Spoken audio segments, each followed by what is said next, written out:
Hello दोस्तों, कैसे हैं आप सब? आप सभी का स्वागत करती हूँ मैं Sanam Patel. Praise the Lord.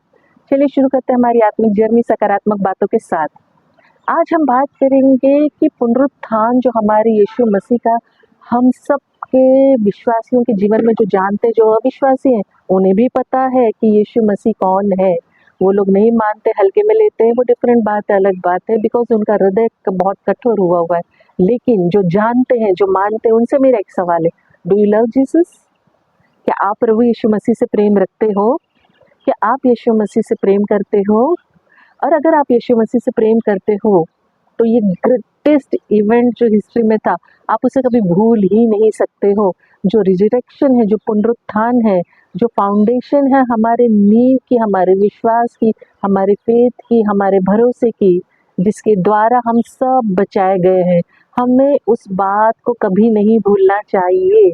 Because ये हुआ तब हम सब हैं, ये दुनिया में हम मौजूद है, वरना हम सबका होना ना होने के बराबर ही था।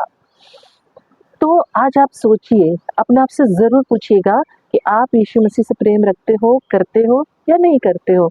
हम वचन देखेंगे मत्ती अध्याय 28 का वचन 1 से लेके 4। सब्त के दिन के बाद सप्ताह के पहले दिन पौ फटते ही मरियम मगदलिनी और दूसरी मरियम कब्र को देखने आई, और देखो एक बड़ा भूंडोल हुआ, क्योंकि प्रभु का एक स्वर्गदूत उतरा और पास आकर उसने पत्थर को लुढ़का दिया और उस पर बैठ गया। उसका रूप बिजली का सा और उसका वस्त्र पाले की नाई उज्जवल था। उसके भय से पहरुए कांप उठे और मृतक के समान हो गए। अभी आप सोच के देखिए, इससे बड़ा मिरेकल क्या है? आपने कभी सुना? मैंने तो कभी नहीं सुना। इतनी बड़ी हो गई मेरी, इतनी उम्र, मैंने कभी नहीं सुना। यीशु मसीह के पुनरुत्थान की शुरुआत का ये जो वर्णन है ना, जिसमें बताया गया है कि सबके बाद पहले दिन भोर में मरियम मगदलिनी और दूसरी मरियम कब्र पर आई। वहाँ एक बड़ा भूकंप हुआ, जहाँ एक स्वर्गदूत स्वर्ग से उतर कर कब्र को पत्थर को लुढ़का कर उस पर बैठ गया। स्वर्गदूत का रूप बिजली जैसा और उसके वस्त्र बर्फ के जैसे सफेद थे, जिससे वहां के पहरेदार डर कर मुर्दों के समान हो गए थे।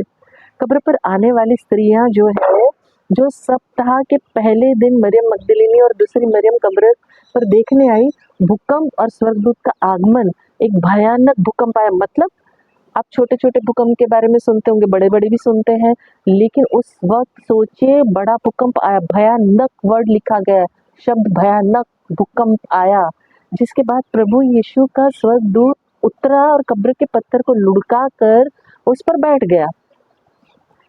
स्वर्गदूत का जो रूप है, क्या ही वर्णन किया हुआ है। स्वर्गदूत का रूप कहते हैं बिजली के समान। बिजली को आप देखते हो ना, क्या फटाक से कड़कती है और कैसे डर लगता है, कैसे चमकती है, उसका समान उसका रूप था। उसका वस्त्र बर्फ के समान सफेद थे। पहरेदारों के ऊपर क्या इफेक्ट हुआ होगा यार, मैं तो जस्ट सोचती हूँ, इमेजिन करती हूँ, बाप रे बाप, भयंकर भूकंप होना, स्वर्गदूत का आना, पत्थर का लुढ़काया जाना, उस पर बैठना, और इस तरीके का जो प्रभाव उस पर रहा। तो जितने भी वो लोग थे जहाँ पर पहरुए, डर के मारे कांपने लगे, और उनका देह क्या हो गया? मृतक के समान हो गया, मृतक हो गए, जैसे शरीर में जान ही नहीं थी। शरीर से मतलब प्राण जैसे निकल जाता है, वैसे रक्षक का जो वर्णन है ना इसमें, आप सोच के देखिए, ऐसा कुछ हो तो किस तरीके का मतलब हालत हुई होगी। मतलब सोचिए यार, क्या मतलब उस वक्त किस हालात, किस मनोदशा से गुजरे होंगे वो लोग उस वक्त। जस्ट सोचिए सोचिए सोचिए, बहुत भयानक मंजर रहा होगा उस वक्त। और उन लोगों ने इस चीज़ को फेस किया, उन लोगों ने इस चीज़ को देखा, सारे लोगों ने जो थे पहरेदार, यीशु का जो परिवार था, जो चेले थे, किसी को भी आप सोच के देखिए, जिन लोगों ने बाइबल पढ़ी है, नहीं पढ़ी तो प्लीज़ डेफिनेटली पढ़िएगा, और आपको कहते हैं ना जीवन में बदलाव आएगा। अगर पढ़ना लिखना आप नहीं भी जानते तो ऑडियो भी अवेलेबल है, पढ़ने और सुनने से विश्वास बढ़ता है। यहाँ पर हम देखते हैं कि जो ये मंजर हुआ ना, मतलब एक बहुत बड़ा इवेंट हुआ हिस्ट्री में उस वक्त का, जो आज तक लोगों के छाप छोड़ी हुई है। यीशु का जो परिवार था, जितने उसको मानने वाले, जितने सदस्य थे, जितने चेले थे, किसी को भी ये मौका नहीं मिला देखने का, किसी को नहीं मिला पुनरुत्थान को देखने का मौका। आप सोचिए, किसी को नहीं देखने मिला। जितने उसके चाहने वाले थे, जितने करीबी थे, किसी को ये अवसर, ये मौका नहीं मिला। सबसे पहले ये मौका किसको मिला? किसको मिला? सोल्जर्स को, पहरुओं को, जो सिपाही थे वो उनको, वो सैनिक जो तैनात थे उनको, हम उनका नाम नहीं जानते, उनका नाम मेंशन नहीं किया गया, वो कितने थे वो भी हम नहीं जानते। मगर आप सोचिए, अगर वो सोल्जर थे तो 100% ताकतवर होंगे, 100% फिजिकली फिट होंगे, मेंटली फिट होंगे, तभी तो वो सोल्जर कहते हैं ना बनाए गए होंगे, पास किए होंगे। अगर आज के सिपाहियों को हम देखें तो विदाउट एग्जाम, विदाउट वो सारी स्ट्रगल और सारी पढ़ाई लिखाई से लेके हर परीक्षा से लेके हर गुण संपूर्ण होने के बाद वो पोजीशन मिलती है। तो ये राजा महाराजा के ज़माने में क्या ऐसे सिपाही मिल जाते होंगे? जो सैनिक थे उनको भी कितना पावर होगा उनके अंदर, फिजिकली ताकत कितनी होगी उनके अंदर, और मेंटली कितने स्ट्रांग होंगे वो लोग।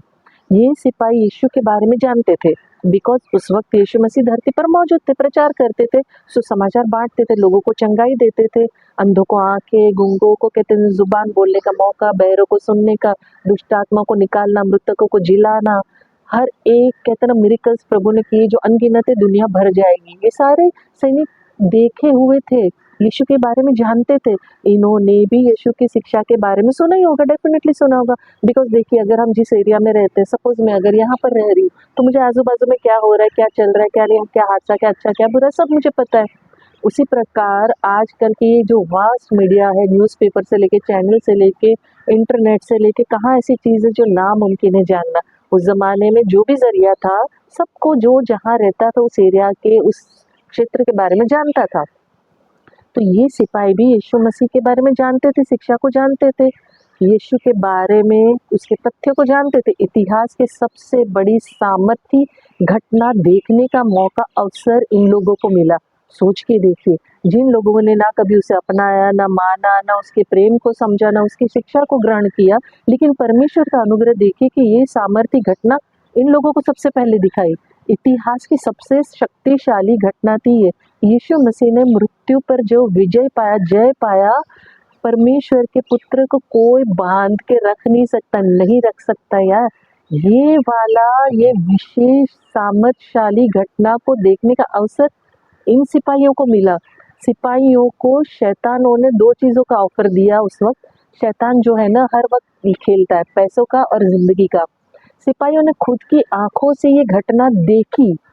आप देखिए, सोच के देखिए, जो सिपाही थे वो खुद देख रहे हैं, खुद की आंखों से देखा, लेकिन शैतान ने उनकी आंखों पर पट्टी डाल दी। उनको अपने जीवन का भय रहा, उनका ये सबसे बड़ा अवसर जो परमेश्वर की ओर से मिला था, उसको ना देखते हुए जिस चीज़ के लिए वो पहरे पे जहाँ रखा गया था, अपने जीवन को संभालना उनको ज़्यादा ज़रूरी लगा।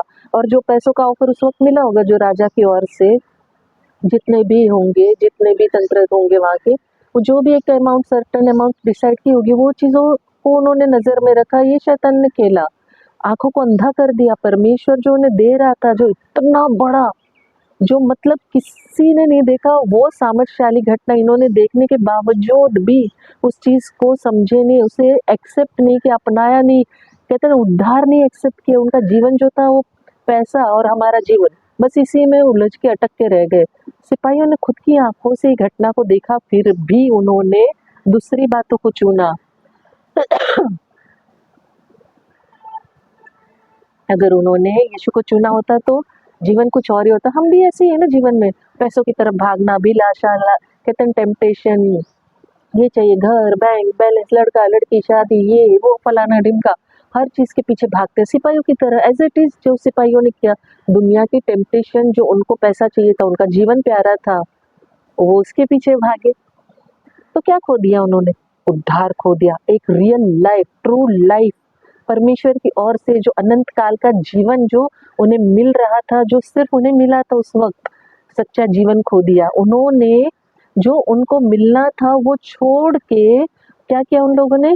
जो लॉस्ट है, जो इस संसार में जो खो जाने वाली चीज़ है, जो साथ नहीं आने वाली, पैसा, नाम, इज्जत, मुकाम, कुछ भी बोल लीजिए, वो सब चीज़ के पीछे अंधे होके भाग गए वो लोग। उन्होंने परमेश्वर की महिमा को देखा ही नहीं। उनका शरीर कहते हैं मृतकों के समान हो गया। परमेश्वर पे विश्वास ही नहीं किया उन लोगों ने कि कितना बड़ा मिरेकल उन लोगों ने देखा है। परमेश्वर के बुलावे को उन्होंने खो दिया, उस बुलाहट को खो दिया। वो जाना ही नहीं, वो जान ही नहीं पाए कि परमेश्वर सिर्फ और सिर्फ उनको, उनकी आंखों को ये देखने का अवसर दिया परमेश्वर ने। परमेश्वर की योजना को उन्होंने खो दिया। परमेश्वर जो उनको देना चाह रहा था वो रिसीव करना छूट गए। अनंत काल का जीवन, सच्चाई जो प्रकट की, उनका जीवन जो बदलने वाला था, जो सारे बंधन तोड़ के वो बाहर आने वाले थे, जो यीशु मसीह बाहर आए, उन्होंने वो देखने के बावजूद उस चीज को खो दिया। संसार के लोग जानते यीशु मसीह को जिंदा खुदा है, वो उद्धार करता, तारणहार है, वही जीवन, सत्य और मार्ग है, उसके सिवा कोई परमेश्वर के राज्य में प्रवेश कर ही नहीं सकता है। फिर भी वो उस चीज को खो देते हैं सिपाहियों की तरह। वो परमेश्वर की योजना को खो देते हैं, वो परमेश्वर को खो देते हैं। वो नहीं समझ पाते कि परमेश्वर कितनी बड़ी दया कृपा हम पर दिखा रहा है, कितना ग्रेटेस्ट इवेंट जो हिस्ट्री का था, जो फाउंडेशन था, जो नींव थी सिपाहियों के लिए, वो विश्वास नहीं बना पाए। और इस संसार में आज की तारीख में ऐसे अनगिनत लोग सेम सिपाहियों की तरह बिहेव करते हैं। मैं वापस से पूछूंगी आप सबसे, डू यू लव जीसस? सोच के देखिए और आंसर अपने आप को दे के देखिए। Home do you choose today? तुम किसे चुनोगे, जीसस को या डेविल, शैतान को? Choice always yours. हमेशा चुनाव आपका खुद का है। आप अपने आप से पूछ के देखिएगा कि आपको किसके साथ चलना है, किसके साथ जीना है, किसके साथ अपने जीवन को संवारना है, परमेश्वर को नकार के ये अंधी दौड़ में दौड़ना है। इस जवाब अपने आप को खुद ही दीजिएगा, मुझे मत दीजिएगा, क्योंकि ये बहुत ज़रूरी है जीवन में आपको समझना कि हमें परमेश्वर इतना ज़्यादा अगापे प्रेम करता है कि जिसकी कोई लिमिट नहीं है। वो अपने आप को प्रकट करता है, बार बार बाहें फैलाए, खुले आम से हमारे लिए खड़ा है, तत्पर है हमें ब्लेस करने के लिए। लेकिन हम अंधे बने हुए हैं, संसार की अभिलाषाओं में फंसे हुए हैं और हमको वो नज़र ही नहीं आता जो परमेश्वर हमें देना चाह रहा है। परमेश्वर हमसे चाहता है जो चीज़ें, उसको हम नकार देते हैं, उसकी कहते हैं ना महिमा को देख के अनदेखा कर देते हैं। तो अभी आप खुद अपने आप से पूछिए, चॉइस आपके ही हाथों में, किसी और के हाथ में किसी की चॉइस नहीं होती है। जो कहते हैं ना उसकी वजह से मैंने ये किया, उसने कहा तो मैंने ये किया, चॉइस ऑलवेज हमारे हाथ में होती है। अपने आप से पूछिए और अपने आप को खुद जवाब देके देखिए कि आपको किसके साथ जीना है, किसके साथ चलना है। और आखिर में जैसे मैं अंत में कहती हूँ, मैं दिल से चाहती हूँ आप खुश रहें, अपनों को खुश रखें और हमेशा मुस्कुराते रहें। शालोम, शांति और सलाम आपके नाम।